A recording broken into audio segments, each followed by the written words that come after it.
Boa noite, meu amigo. Boa noite, Saudações Walter. tricolores. Rapaz, saudações tricolores. Saudações Tudo aqui. tricolores. E aí, amigo, boa noite, seja bem-vindo. Você é o grande responsável por eu estar aqui hoje, né? Você me deu o privilégio de fazer parte das suas lives na segunda-feira e você me convidou para poder participar, né? E mexer no bichinho lá em alguma coisa. Foi uma noite, uma atividade maravilhosa, eu gostei muito e derivou disso eu poder dar seguimento como entrevistador, com bate-papo, que na verdade não tem entrevista formal. E isso tem dado certo dentro da ABM, tem sido uma coisa muito boa, né? Primeiro que a gente fala traz informações, questões de saúde, questões de política de saúde, defesa profissional, e automaticamente, em alguns momentos, nós podemos ter o direito também de alguns momentos lúdicos, né? Ou seja, também poder aliviar um pouco nesse período que a gente está passando. E você foi o inspirador nisso, e isso não vou me esquecer nunca. Então, obrigado pela me provocar nisso, e a BM está agradecendo também a você por isso. Primeira coisa que eu queria perguntar, amigo, assim, quem é José Carlos Monteiro? Como é que nasceu? Como é que você viveu? Onde é que você foi parar? Enfim, quem é nosso querido amigo José Carlos Monteiro? Rapaz, eu nasci em Salvador, né? E sou um apaixonado pelo sertão da Bahia, porque a origem da minha família, na verdade, é da Caatinga. Então, assim, tem umas raízes muito ligadas à cultura nordestina, né? Então, me considero um sujeito simples, um indivíduo que eu costumo dizer, ó, Vladimir chegou aí também. Exato, amigo. Grande Vladimir. Foi meu interno, já pensou como é que tô? Minha Celeste também está aí, ó. Deixa eu ver. Aí você sabe que ontem numa live que eu estava com o Alfredo Barros, você estava comentando com ele o seguinte, que com 6, 8 anos de idade, a gente rodava essa Bahia inteira, né? Então, assim, primeiro Eu que assisti ontem. a gente fazia curso de inglês, por exemplo, eu fazia curso de inglês naquele tempo no EBEC e depois no Aquibeu. Então a gente pegava o transporte público, ou ia andando, ninguém, com 8 anos de idade, sem nenhum problema. Quando eu precisava viajar para o interior, meu pai ou minha mãe ele me levava na rodoviária, me entregava na mão do motorista e dizia assim: olha, na BR-324 Norte, no quilômetro 4, o senhor para que o menino vai descer, viu? E aí o menino descia ali, na hora que fosse, ou de dia ou de noite, ia andando até a roça, e digo a você, por isso que eu falo sempre para os residentes que quando eu vim do sertão, seu moço, no meu bodocó, a maloca era o saco, o cadeado era o nome, irmão. Então, assim, eu me considero um indivíduo forjado para sobreviver a tudo. Estou preparado para tudo. E aí, amigo, como é que você chegou na medicina? Me conte um pouquinho aí a sua trajetória de médico, faculdade que você fez, a sua especialização, enfim. Quem é o Rapaz, doutor José Carlos Monteiro? medicina, na verdade, na minha vida, assim, eu atribuo a talvez uma tradição familiar, no sentido de uma questão. Para vocês entenderem, eu não tenho pai médico, nem tenho mãe médica. Por outro lado, minha mãe, ela, professora tradicional, ela sempre orientou e dizia para a gente desde menino: na minha casa eu tenho 3 filhos, vai ser um médico, um engenheiro e um advogado. Aí olha o que aconteceu. Meu irmão mais velho fez direito, né? O outro do meio fez engenharia civil. Quando eu olhei para um lado, olhei para o outro, eu tinha que fazer medicina, porque minha mãe disse. Aí, repare, olha que situação. Quando eu me inscrevi no vestibular de medicina, eu passei foi 2 noites sem dormir, meu amigo. Dizendo assim, rapaz, que maluquice que eu vou fazer na minha vida, vou ver sangue, vou ver isso, vou ver aquilo. E, rapaz, e de repente eu tive um privilégio profissional na minha vida, que foram os grandes mestres que eu tive, né, Robson? Porque, você sabe, a minha geração ainda na medicina, eu estava conversando com a Najara há pouco, ela citando os professores que ela teve e eu citando os meus, né? Então,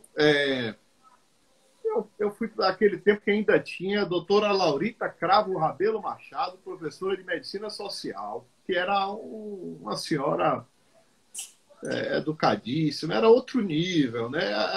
Assim, é muito diferente. E eu tive um privilégio gigantesco que minha tia Lídia Ramos, ela me apresentou o nosso querido Raul Coelho Barreto Filho.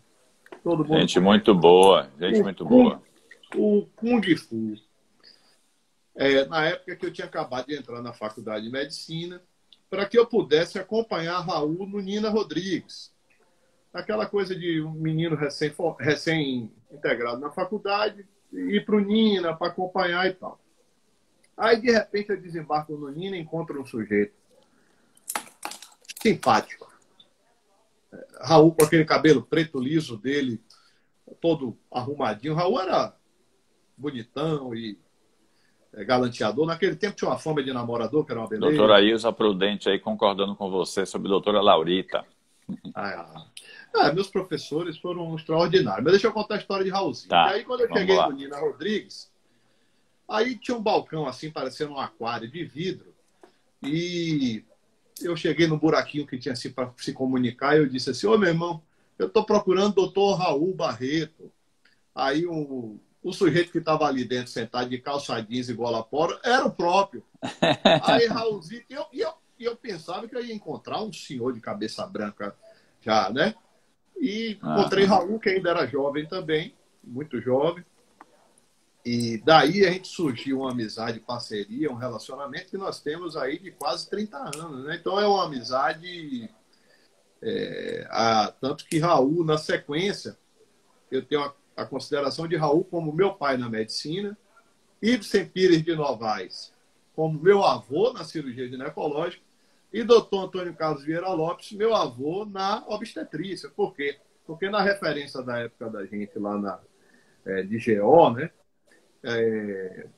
Raul dizia o seguinte, que Ibsen era o pai na cirurgia ginecológica, que veio do doutor Jair Burgos, né, professor da Faculdade de Medicina, e Toninho, que era o mestre deles todos, aquela turma de Raul, que era Raul, Macarrão, que é Rosalvo Paradela. Rosalvo Paradela.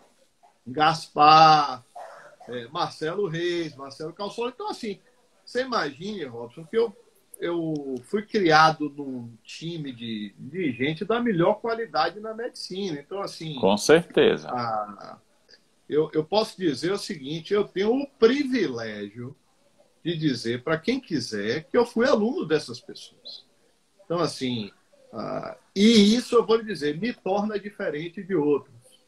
Eu não tenho a menor dúvida disso. Por quê? Porque na minha fase ainda, nós tínhamos anestesistas como o doutor Valdir Medrado, né? O doutor Osano, né? Quem não lembra? Então, eram times de centro cirúrgico, não sei se você se lembra. Doutor Roque Arcanjo, Rocão. Então, doutor Bahia, Altamirando, exatamente. Renato Marques, RM, doutor Luiz Faria. Então, era um time, aquela turma, né, rapaz? Esses caras eram como pai pra gente. E na minha época, o estudante de medicina, ele era rato de hospital, Robson. A gente, eu vou lhe dizer, no terceiro ano de medicina, eu já tinha feito minha primeira esterectomia com o Raul. Quando eu terminei o 6º ano de medicina, eu acho que eu já tinha umas 500 esterectomias realizadas. Eu falo isso, as pessoas não acreditam. As pessoas dizem assim, não é possível, mas é. Por quê? Porque aquela época era diferente. O estudante era engajado. E os professores, não sei se você se lembra, todos esses professores, cada um tinha seu time de internos. Isso. Eram grupos centros cirúrgicos do Hospital Português, do Hospital Espanhol, Antigo Ibis, que virou Santa Amaro. De gente jovem acompanhando os grandes cirurgiões da época. E isso fez muita diferença, por quê? Porque a gente estava com gente de altíssimo nível que pegava na mão. O cara pegava na mão e dava dica. Não era aquele pessoal que fazia esconder, tentar. Não, pelo contrário, eles forjaram primeiro. Forjaram o caráter de ser pessoas corretas, pessoa honesta, respeitar o colega, trabalhar com ética, ter responsabilidade com horário. Então, assim, doutor Vicente Araújo, que hoje ainda é superintendente do nosso português. Doutor Vicente Araújo, um dia, ele chegou para mim, quando eu fui me contratar no português, há muitos anos, ele disse assim para mim, porque eu cheguei lá chamando ele de meu tio, né? Meninão, Marinho, todo mundo é tio. Aí, doutor Vicente chegou para mim e disse assim, eu vou lhe dizer uma coisa. Aí eu, diga, doutor Vicente, aqui no hospital não tem departamento de explicação. E acabou a entrevista. Aí eu olhei para um lado, eu olhei para o outro, falei, rapaz, se eu não andar na linha, eu tô quebrado. E é nessas horas que você vai se forjando cada dia mais o indivíduo mais engajado e mais, né, se preparando cada vez mais para fazer uma medicina melhor, né? Então, eu digo a você que são diversos mestres que eu tive a oportunidade. Eu me lembro do doutor Jesuíno, doutor Antônio Jesuíno dos Santos, pai de Paulo André. Um dia Paulo André Jesuíno. Doutor Antônio Jesuíno um dia chegou para mim, ele já bem idoso, eu, naquela energia do jovem, querendo fazer acontecer, pererê, parará, e no 5º ano, não sei se você se lembra, no 5º ano havia uma opção de, se você tivesse um professor da universidade, ou da Baiana, de onde fosse, que ele tivesse uma clínica, um grupo de cirurgia, etc. e tal, você poderia até fazer o seu internato com eles.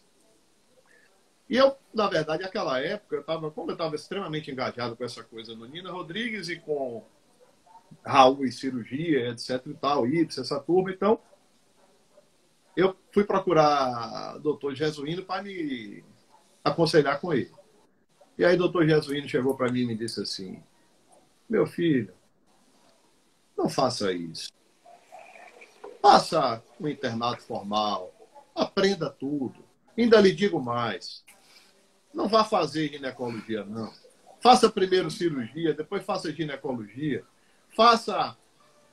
Amplie seus conhecimentos. E aí, nessa época, eu acabei por enveredar por terapia intensiva, passei 2 anos em UTI. Então, assim, em busca de quê? Em busca exatamente daquilo que meus grandes mestres estavam me dizendo. Consolide seu conhecimento, né? Para que você possa, no futuro, ser amigo de Dr. Robson Moura. E naquela época, para mim, na verdade, Dr. Robson Moura já era uma referência, porque Dr. Robson Moura era ainda é o cirurgião oncológico mais respeitado do Hospital Aristides Maltês. Ele e Gilvandi. Muito obrigado. Que eu fui interno dele, que me forjou junto com o doutor Gastão Pacheco Sobrinho. Pois bem, você se lembra do português. E naquela época era um sonho de qualquer estudante dizer o seguinte, rapaz, um dia eu ainda vou para o Maltês para poder passar com o doutor Gilvandi e o doutor Robson Moura. Era um sonho. Mas na época, eu vou revelar um segredo aqui que ninguém sabe. Mas na época eu até tentei, rapaz. Mas você sabe, eu vou revelar uma coisa que eu nunca disse e não deveria nem dizer. Uma figura lá do Hospital Aristides Maltês, que é minha amiga do coração, que você sabe, que é a Estela Dantas, era quem mais dificultava o estudante para ir para o Maltês naquela época. Pronto, falei. Ela nem me conheceu à época, inclusive, mas na verdade a gente fazia o pleito, né, via faculdade, não sei o que, para ir para lá, e ela dificultava, que era um horror, rapaz, ninguém conseguia ir para o Maltês, e eu acabei me frustrando sem ter conseguido. Aí depois, tantos depois, imagina, o mundo gira pra caramba. Estela hoje é minha amiga pessoal de frequentar em casa, uma pessoa que a gente ama, né? Exatamente, nossa amiga. Amigo, deixa. Sua história é rica. Você colocou vários professores aí que foram meus professores também, né? Doutor Najara está aqui nos ouvindo. Eu tive como mestre foi o doutor Gastão Pacheco, que foi um grande cirurgião que veio de Minas. Inclusive, na época que eu fui residente de cirurgia geral no Ananeri, aqueles casos bronca, difíceis, que ninguém metia a mão, a gente já sabia quem que ele metia a mão, era o doutor Gastão, tá? E, então, foi a referência dele. Depois eu comecei a trabalhar com o doutor Jovandir, ainda no antigo SAMES, Nazaré, e o Jovandir operava no português, para você ter uma ideia. O Jovandir teve a coragem, depois que eu terminei a residência, ficar sócio dele, e a gente trabalhou muitos anos juntos. Até hoje no Maltês, né? A gente trabalhava muito no português, no espanhol, né? Eu ficava brincando. Tem dia que eu saía de casa de cedo para passar em 4 hospitais diferentes vendo doente. Enfim, amigo, as coisas vão mudando e eu agradeço muito o seu elogio, eu fico feliz com a sua colocação, né? E Tavares Filho aí, o José Tavares Filho, Zezinho, É, filho do doutor Grande, quem trouxe meu primeiro filho para a vida foi o doutor Tavares. Amigo, deixa eu abusar do seu conhecimento e da sua expertise. Como é que está sendo para você, o profissional? É, é, não estou ouvindo o Zé aqui, alguma coisa houve. Não sei se ele, se ele saiu, alguma coisa desse tipo, ou caiu, porque eu não estou vendo.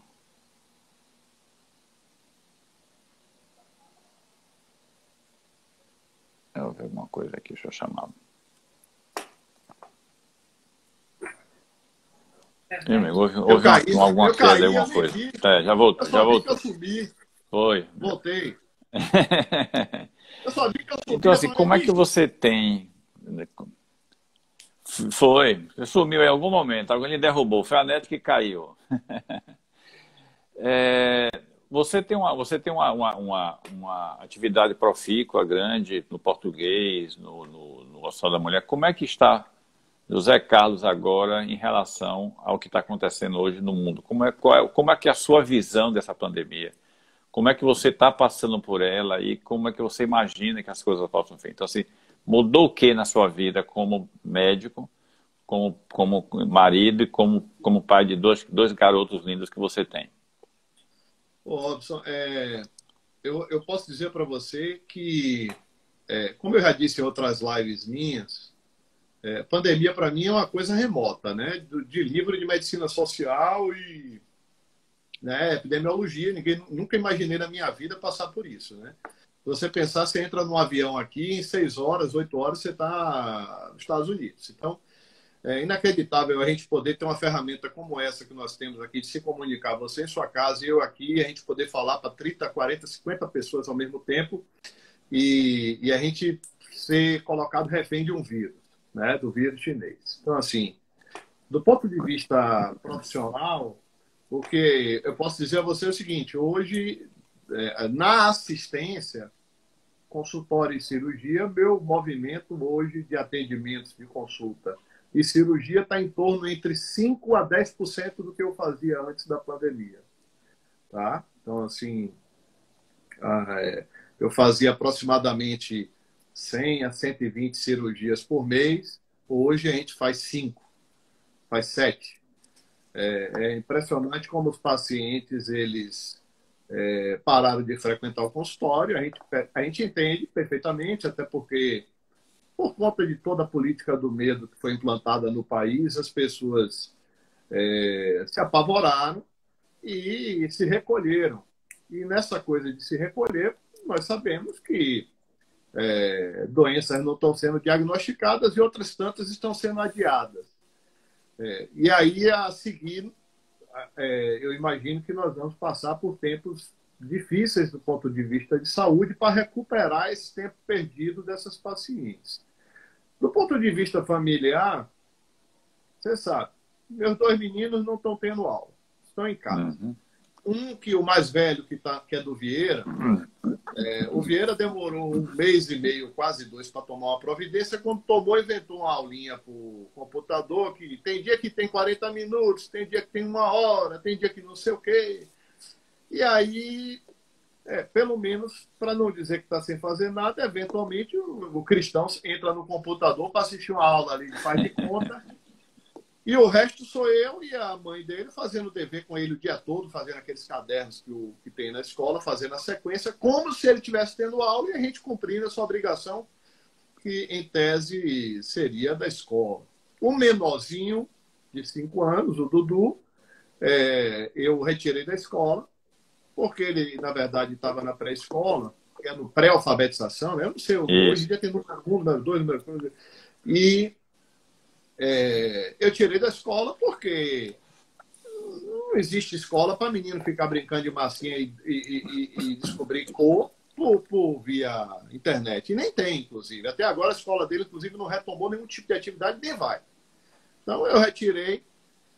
Existe uma lei do Ministério da Educação que me tranquilizou nesse sentido, porque toda criança a partir de 6 anos de idade, ela deve ser admitida na alfabetização.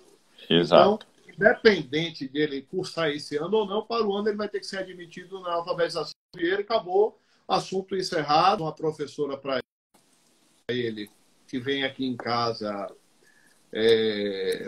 já está alfabetizando ele. A gente contratou uma professora privada que vem de manhã e ele passou a ter aulas de manhã em casa para, pelo menos, garantir o aproveitamento e desenvolvimento psicomotor, essas coisas, né?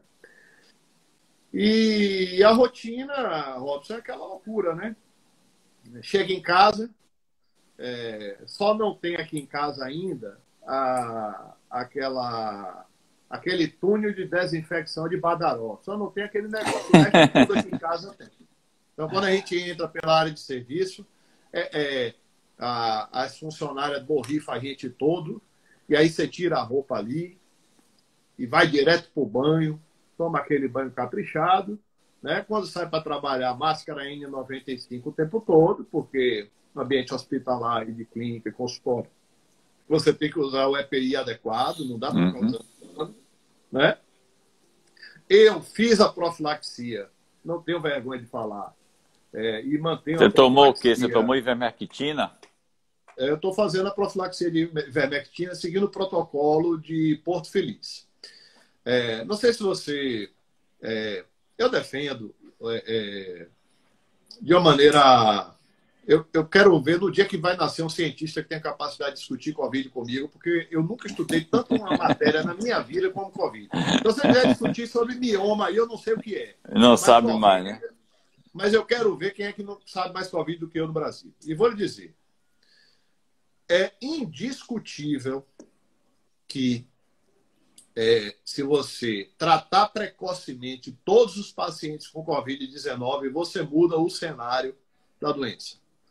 Tem uma cidade de São Paulo que é um exemplo clássico que está aí, que é Porto Feliz, que o prefeito, inclusive, é nosso colega, é médico intensivista, cirurgião geral intensivista. E ele, desde o início da pandemia, ele instituiu o protocolo. Ele fez o kitzinho para todo paciente com síndrome gripal. E, ao invés de ele construir o hospital de campanha, o que é que ele fez? Ele abriu um ambulatório de triagem para síndrome gripal e manteve apenas os 10 leitos de UTI que ele tem na cidade dele, que, diga-se de passagem, hoje só tem um ocupado, está com 9 vazios.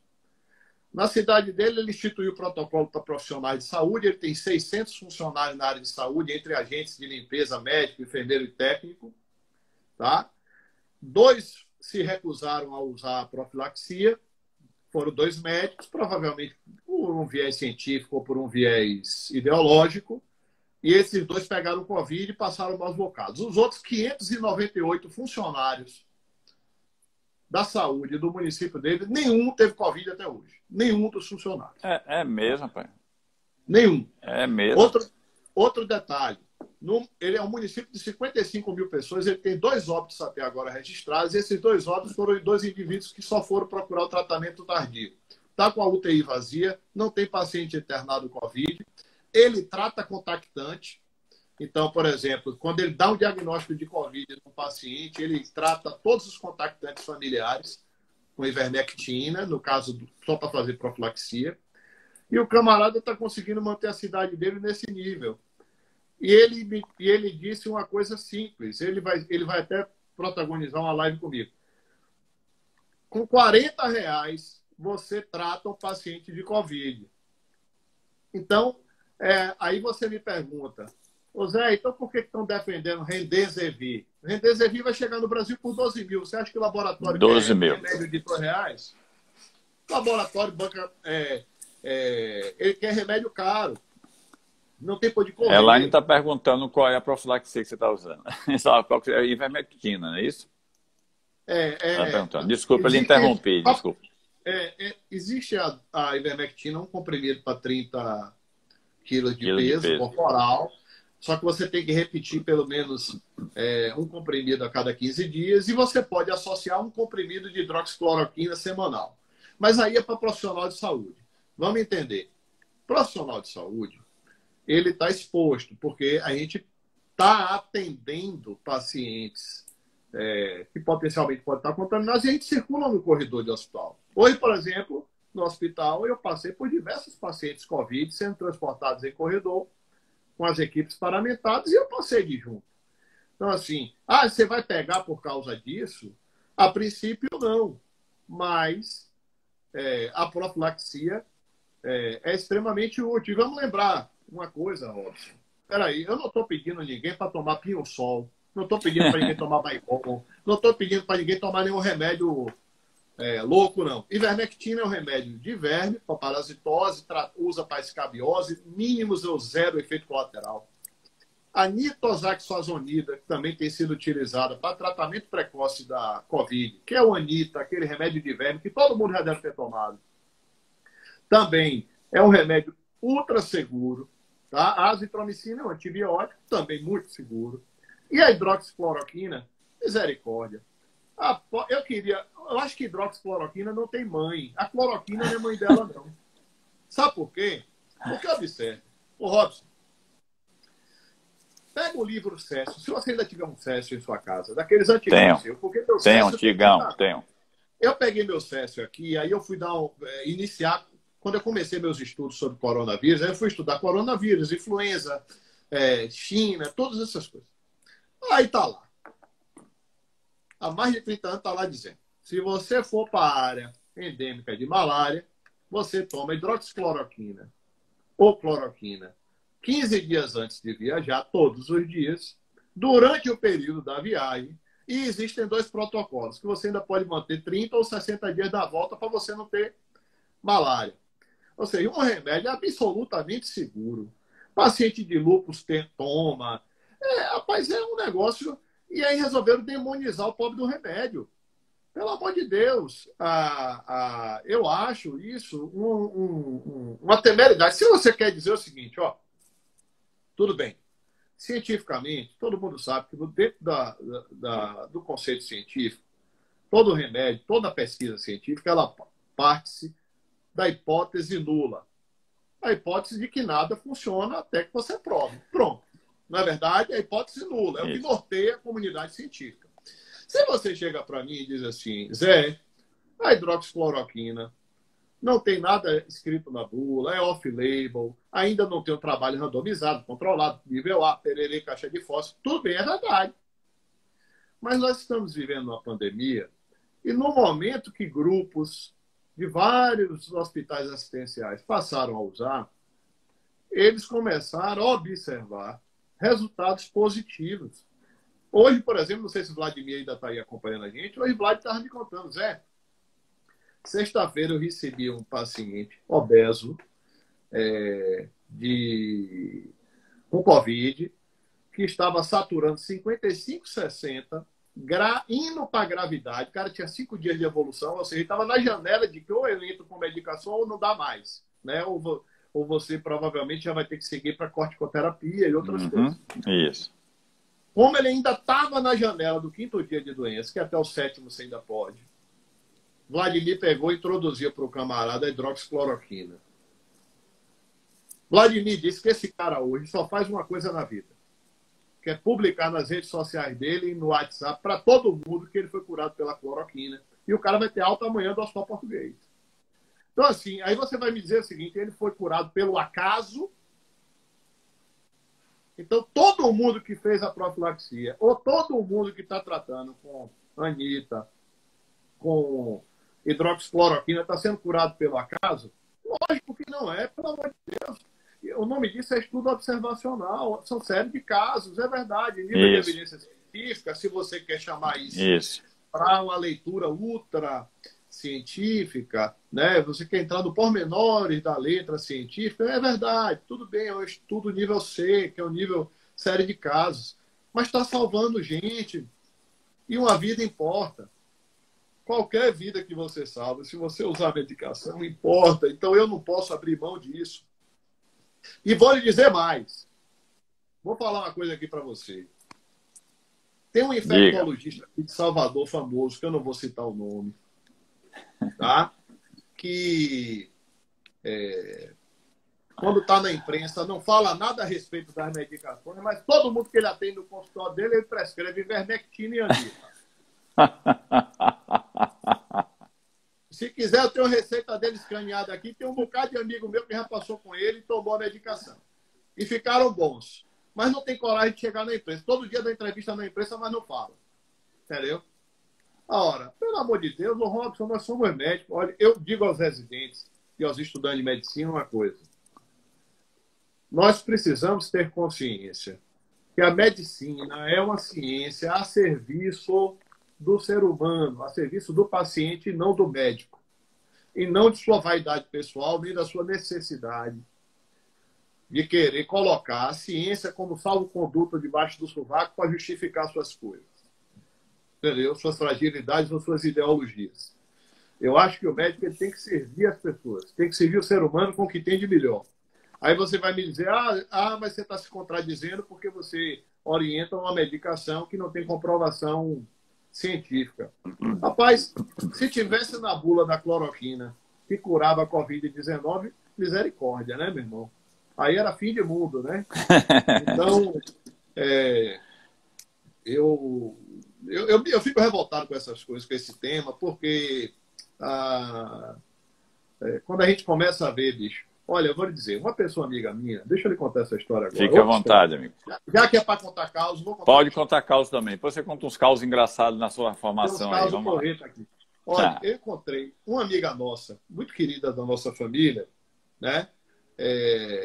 Ligou para minha esposa ontem, disse que estava com febre desde o final de semana, né? E febre, tosse, sintomas clássicos de Covid, anordia, tudo.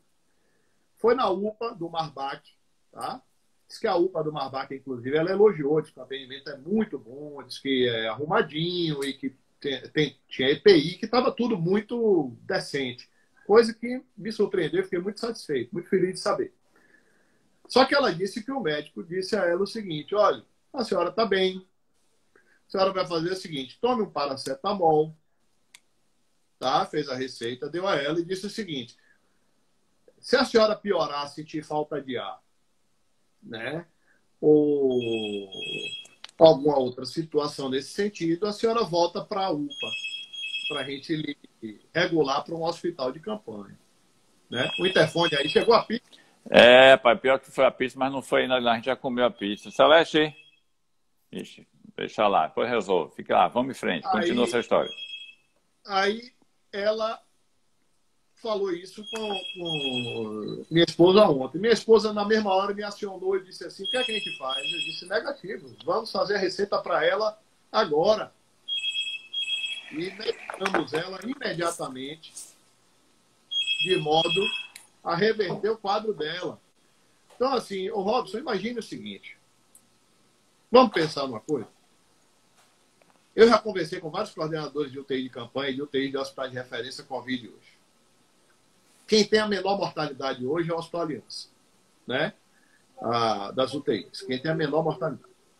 Até porque, provavelmente, o público que acaba indo para lá, por ter mais acesso à saúde, provavelmente não estão chegando tão grave. Agora você imagina o cenário. Paciente desse retorna para a UPA 7 dias depois, com dessaturação grave, dispneia grave, com pulmão complicado, né? E aí, de repente, chega na UPA, o colega acaba entubando na UPA, né? Em condições que não são condições ideais, a gente sabe disso. Uhum. né? E aí ele vai regular essa paciente grave para os hospitais de referência que podem recebê-lo. Quando esse doente chega nas UTIs de campanha ou nas UTIs dos hospitais de referência, a mortalidade desses indivíduos está variando, a depender da unidade, de 49% a 79%. Ou seja, o indivíduo vai morrer.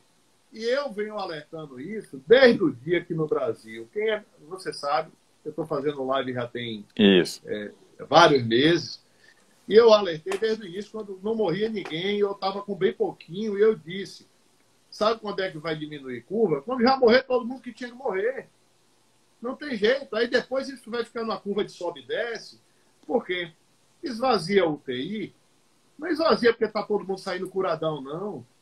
Está esvazia porque está morrendo. E aí? E por que a gente não deu chance de tratar esse indivíduo com medicação antes? Será que a gente não vai dar chance? Será que aí eu consigo dormir com isso? Eu não consigo dormir com isso.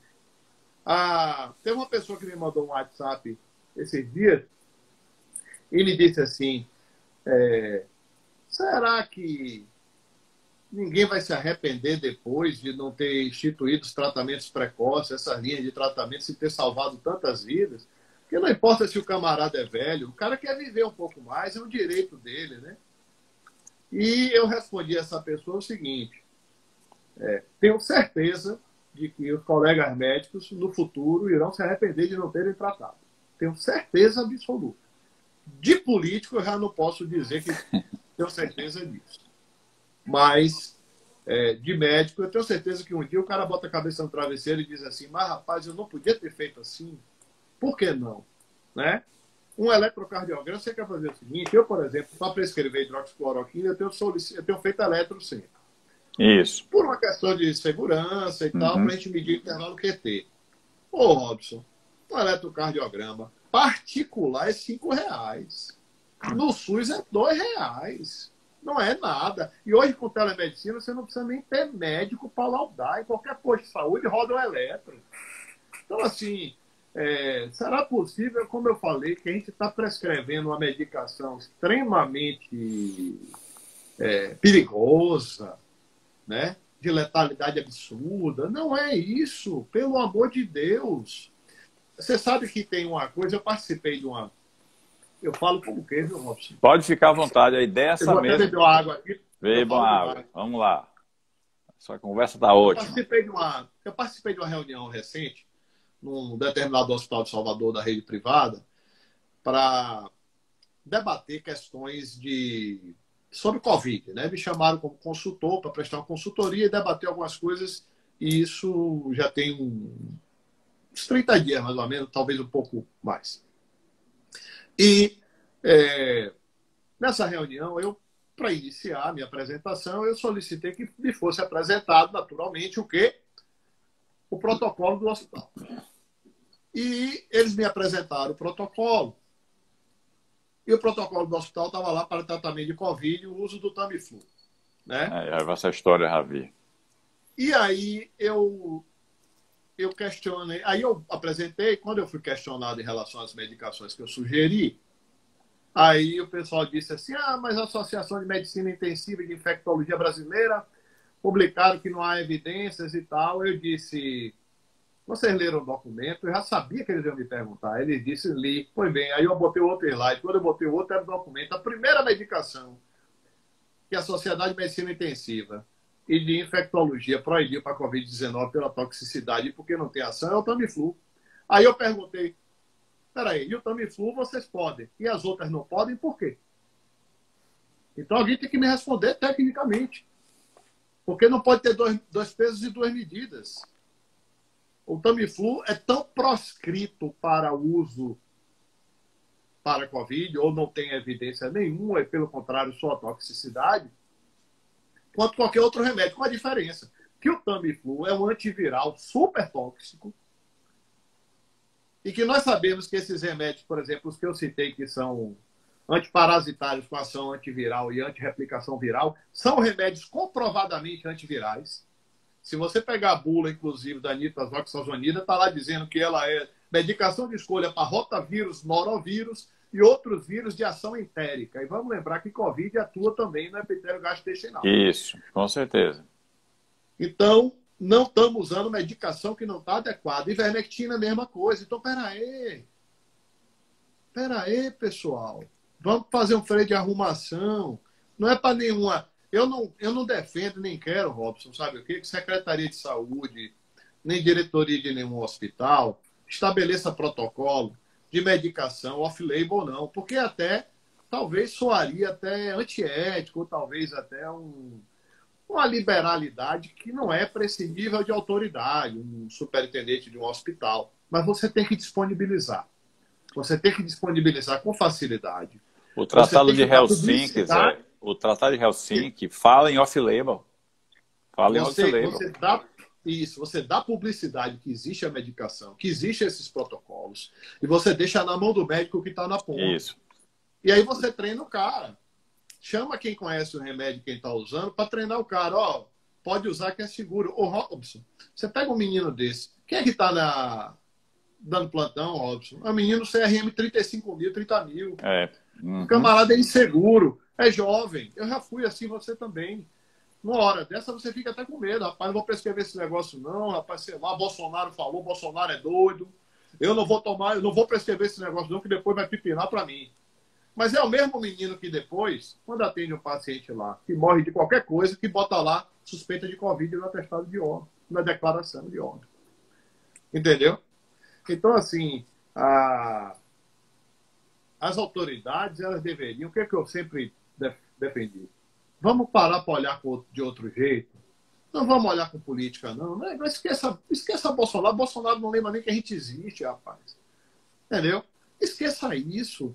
Vamos pensar o seguinte, nós somos médicos, nós precisamos salvar vidas, nós precisamos intervir de uma maneira positiva. Olha, eu não estou esperando chegar um trabalho que escolhendo a cloroquina para eu parar de defender, não, porque eu já vi muita gente ser curada. O que eu estou dizendo é o seguinte, por que não fazer diferente? Robson, você é cirurgião oncológico. Você sabe que o melhor momento para se tratar uma doença é no início. Isso, com certeza.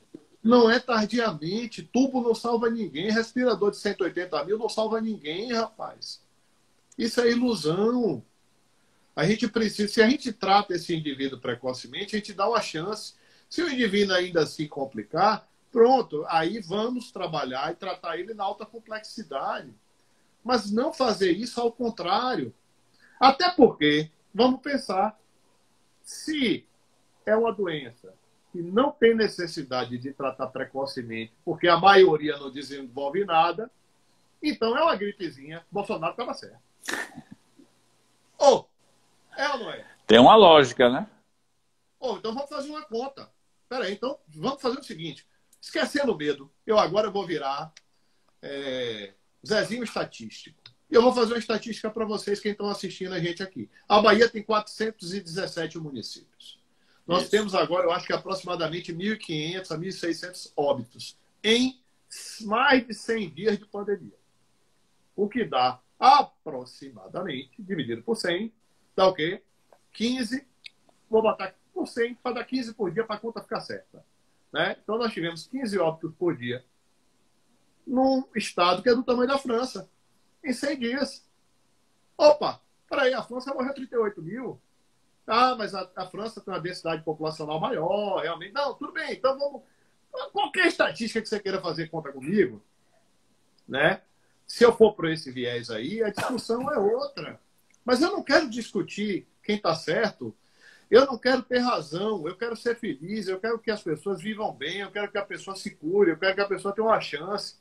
Eu não quero que o indivíduo vá para o hospital, Robson, para ir direto para o tubo, para o pessoal de terapia intensiva ter que correr atrás para corrigir, sobretudo uma doença nova, que é uma doença difícil de manejar, exatamente, dificílima de manejar no paciente grave. E acontece de tudo nele. Será que não é hora de a gente dar chance para tratar precocemente? O que é que custa? Pelo amor de Deus, rapaz. Eu fico estarrecido com essas coisas. Eu fico destemperado. Na verdade, amiga, a gente nunca fica sabendo ao certo se foi uma coisa que iniciou por uma questão política e isso enveredou com esse discurso e tudo, e assim, e agora não sei se você soube, eu vi, não sei se é verdade, também fica muito cuidado, assim, a Venezuela tá usando profilaxia. Você viu algum grito contra isso? Já viu manifesto, já viu as pessoas que condenam falar alguma coisa? A gente não vê, não estou dizendo que possa até eu não ter, mas assim, o que você está colocando aí é um misto, amigo, de uma pessoa comprometida com o que escolheu fazer e um desabafo também, né? Não sei se você... Eu vi outras lives suas, lives tranquilas. Ontem eu vi doutor, oh, meu Deus, Alfredo doutor Barros, Alfredo Barros, que é uma referência em perfeito. mastologia. A simplicidade dele, a história do que ele... Por que ele engordou. Dei risada pra caramba com a história do Biotônico. biotônico Fontoura, me lembrei de coisa desse tipo, de coisas desse tipo da minha infância, vitaminé. Meu pai, enquanto era vivo, comprava para meus 3 filhos, para os filhos, tinha que levar para os meninos, ele fazia a questão de comprar. Então, assim, você colocou aí uma discussão que a gente percebe, tá? Como você falou, é estudo observacional. Você não vai fazer estudo randomizado no meio de uma pandemia. Não existe isso. Se a gente lembrar os primórdios da colostomia, a Guerra da Coreia, os caras chegavam lá tudo estourado com granada, a barriga exposta, tinha uma fila enorme para poder o cirurgião operar, e aqueles pacientes que não faziam a sutura primária do colo e jogavam para dentro e fechavam a barriga do cara, percebia que aqueles pacientes que demoravam para fazer ficavam vivos. Aí algum cara pensou, pô, por que está acontecendo isso? Se todo mundo tinha a obrigação de fechar, não, tem que fechar, porque se deixar as fezes para ali, eu ia morrer. E por conta do atraso, entre aspas, por causa da demanda, o cara começou a perceber que aqueles pacientes que não faziam uso imediato de fechamento primário da lesão colônica, tinha mais chance de sobreviver. Então são essas questões, a questão da sua área, da área de obstetrícia, por que as pessoas que vinham com os estudantes, as pessoas que vinham, lavavam a mão diferente dos professores, tinha menos taxa de infecção puerperal, tudo dele deu achar. Então, assim, e nesse momento, é uma coisa que chama atenção e fico feliz com o seu depoimento. Alguém queira para gravar, vai estar sempre gravando, depois ficar no YouTube da BM disponível todas as entrevistas. É uma sensação de assim, eu tenho que fazer alguma coisa. Outro dia a pessoa disse assim, se eu só tenho uma pedra na mão para jogar num monstro que está à minha frente, só tenho aquela opção, eu vou jogar aquela pedra. Se vai resolver ou não, não sei. A da vida deu certo, bateu na cara do gigante lá, o cara morreu. Então, assim, e principalmente, ninguém está obrigando. O CFM foi muito claro na sua resolução quando disse off-label. O protocolo de Helsinki defende isso como off-label por conta da caridade, não seja o que for. E a gente vê resultado aqui, resultado ali, nenhum resultado presta. Um dos caras mais famosos da França, Didier, o sobrenome restante eu não lembro, o cara mostrou de novo que quando ele fez isso, diminuiu de 18% para 5% a taxa de mortalidade em paciente internado em terapia intensiva. Eu estou falando lá na frente, como você falou, que já é um caso grave. Agora, se o paciente disser, não quero tomar, direito dele.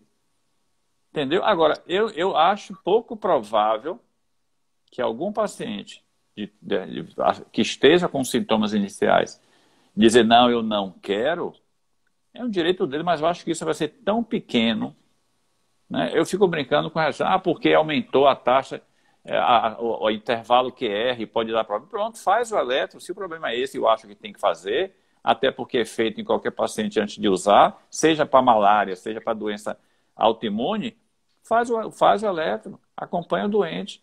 Então, assim, cada vez mais eu me convenço de que é um caminho que a gente tem que tentar percorrer e esquecer o todo. Eu vejo um bocado de cientista que não pega a mão em doente, que fica só sentado numa sala, lendo artigo, criticando artigo, elogiando artigo. E ainda fica até hoje baseado nisso. O estudo do Lancet, que pediram desculpa, ainda tem gente que ainda diz que aquele negócio é real. Pelo amor de Deus, alguma coisa de errado teve ali. E a gente vê essas questões todas. Então, assim, as suas colocações são perfeitas, não tem nenhum reparo a fazer, porque você falou com o seu coração, tá? E isso, para mim, é o mais importante. É pena que nem sempre as pessoas veem lá fora. Tem gente, o Sindicato dos Médicos apenas apoiou a decisão do Ministério da Saúde, só fez isso. Não disse que era para tomar baseado e novo. Tem gente chamando que o pessoal é fanático, é lunático, é doido, BP. Então, assim, é um entendimento que as pessoas vão ter que tomar uma decisão. A decisão é pessoal e intransferível. É o médico que propõe ao paciente, o paciente dizer, quero, não quero. Quantas vezes você já passou por isso? E eu passo na minha especialidade um pouco mais do que você. Donize, olha, eu não quero operar, doutor. Mas, meu senhor, minha senhora, a única chance que eu tenho de tirar esse tomo de estômago, não quero, não vou tomar. E vai dizer, e é um direito dele, mesmo sabendo que é. E assim, o percentual vamos analisar o seguinte: aspirina é nível de evidência 1A? Aspirina para prevenção? É? Não é. Não. Não é. Não é. Acho que é B2 ou C. E todo mundo é protocolo de paciente coronariopata. Pois é. Ah, mas ele não pode ser usado com profilaxia. Não, quem não tem a doença não usa, mas quem tem que usar nível de evidência B2 ou C. E aí você vai... Então, assim, é um misto de coisas que as pessoas precisam entender. E eu volto a dizer, se o risco de malefício é tão pequeno, por que de acho eu não vou fazer uso dessa droga? É um pensamento que você tem. Você sabe que eu vou lhe contar uma história aqui sobre o Lancet. Naquela sexta-feira, né, que publicou o artigo do Lancet, eu estava em casa, porque sexta-feira é um dia que eu faço esteroscopia, né? Uhum. Como ninguém mais tem doença no útero, então eu não tenho feito esteroscopia, tenho feito muito pouco, aí eu acabo fazendo nos dias normais. Pois bem, nessa sexta-feira, quando eu amanheci aqui em Salvador, porque o estudo foi publicado no Lancet de quinta para sexta, na sexta já estava o estudo publicado online, e aí um colega nosso, né, super crítico do que eu defendo, de manhã cedo, Robson, esse sujeito me manda, aí, ó, quebrei sua cara aí, ó, o trabalho do Lancet e tal. Aí, rapaz, na hora, não me deu nem vontade de tomar café da manhã. Tomei 2 copos de café preto. E aí peraí que eu vou ler esse estudo todo agora.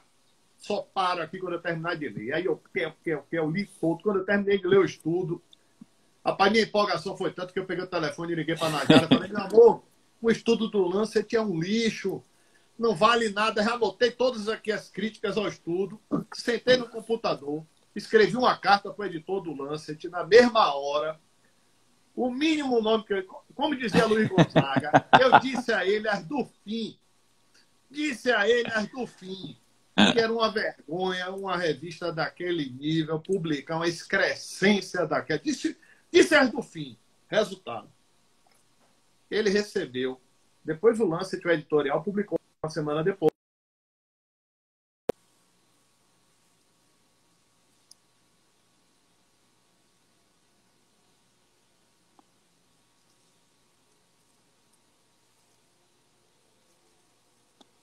Acho que houve o cara que quiser cair novamente aí.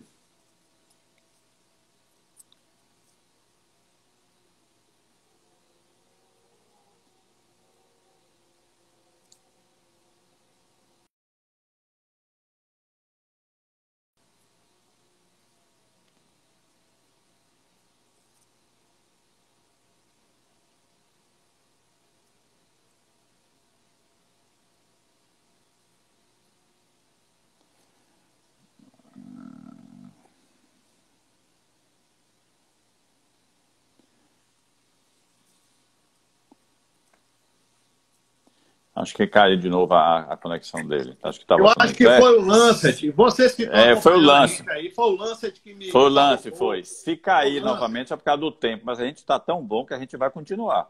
Eu vou chamar todo mundo de novo, né? Vou entrar novamente para a gente pedir, porque está bom, interessante. Tem um bocado de coisa para perguntar a você. A gente não contou os casos. Diga. Quando foi na outra semana, o Lancet, ele publicou... Na hora que... Foi aí que caiu. Eles publicaram um editorial retirando a publicação porque não tinha condições de auditar os números. A metodologia do trabalho é absolutamente criticável, porque as informações foram colhidas a migué, um horror. E o detalhe... E tudo online, inclusive do interior da África, que tudo online, com prontuário eletrônico. Trabalho horroroso. E o Lancet disse que recebeu 120 cartas de cientistas do mundo todo, e eu estava incluído lá porque eu fui o primeiro. Eu fui o primeiro a escrever para o Lancet, para esculhambar, e eu não ia aceitar o negócio daquele. Entendeu? Então, assim... Eu não sou o apaixonado por nenhuma medicação, Robson. Eu sou apaixonado pela medicina, eu sou apaixonado pela vida, eu sou apaixonado pela vida do meu paciente, da minha paciente, para que minha paciente tenha saúde, fique cada dia melhor. O desafio da minha vida, eu vivo para isso, eu vivo para a medicina, eu não vivo para outra coisa. Então, assim, quando eu vejo essa possibilidade de se abrir uma janela de tratamento, e a gente, como médico, simplesmente fechar os olhos e achar que vamos seguir do jeito que está, isso é, para mim, uma loucura. Chega a ser quase uma omissão. E eu acho que a gente não tem esse direito enquanto médico. Pelo contrário, eu acho que a gente tem que fazer de tudo por um paciente. E digo mais, quem me conhece sabe. Eu já falei para pacientes em centro cirúrgico. No dia que um paciente meu precisar de sangue e não tiver, pode tirar o meu aqui, ó. Tire o meu e bota na minha paciente agora que eu vou salvar ela na sala de cirurgia. Entendeu? Porque eu vivo dedicado para meu paciente. E eu digo a todo residente meu, no dia que você sentir que a medicina é a sua vida, está na sua alma, na sua essência, você vai ser um médico de sucesso e você vai ser um médico correto. Porque a medicina é isso. Medicina é você fazer de um tudo que você puder imaginar para servir o ser humano. E eu não posso abrir mão. Enquanto que existir, o mínimo, se alguém chegar para mim e me disser assim, olha, lá no jorro, se você beber 2 copos da água do jorro e comer 2 tripas de bode cura, eu vou lá fazer para dar meu paciente. Mas eu vou fazer qualquer coisa para salvar. Porque eu acho que esse que é o caminho. Se a gente analisar, o governo do vai Estado cair tá a qualquer momento, mas vai voltar. Avisar quem está aí que a gente não vai parar, não. Se cair, já está dando uns minutinhos aí para você. 15 segundos.